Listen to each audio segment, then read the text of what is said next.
I have dedicated my professional career to the study and control of arthropods.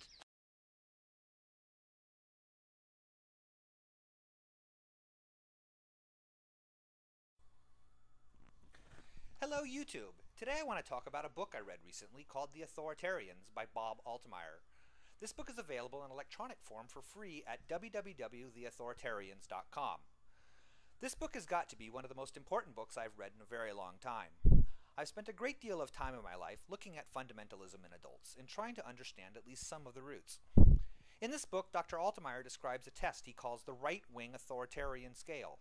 This is a test that ranks an individual's submission to authority. The test and scoring instructions are given in the beginning of the book. As he states, your individual score is essentially meaningless. Individuals vary, so someone may show a high authoritarian submission when it comes to, say, violent crime prevention, but very low submission to civil rights issues. But when scores are grouped, these differences tend to even out. What is important to note is that the term right-wing authoritarian does not necessarily mean right-wing politics, but refers to an adherence to authority structure.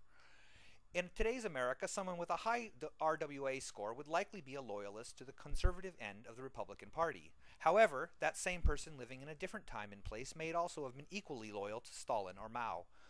The point is that people with a high RWA score are more likely to be attracted to strict authority structure, be it in government, church, work, etc. In the United States, they tend to identify religiously with evangelical churches and a literalist interpretation of the Bible. This book presents the results of how groups scoring high, medium, and low on the RWA scale perform on other seemingly unrelated tasks. One of the studies I found the most fascinating compares the results of an inference exam with the RWA scores of test subjects. The results showed that those with a high RWA score had a difficult time recognizing illogical reasoning if they agreed with the conclusion. The example Altemeyer gives is the syllogism, all fish live in the ocean. Sharks live in the ocean, therefore sharks are fish. People with high RWA scores tended to find the statement illogical, and when questioned why, the answer was given, because sharks are fish. I think this is really insightful and really important. If at least some on the creation side of a discussion are indeed high RWAs, this may show why they seem impervious to logic. The conclusion is true in their minds, so pointing out why their logic is flawed is incomprehensible to them. I think that understanding Altemeyer's work may help us figure out a better strategy when discussing these issues.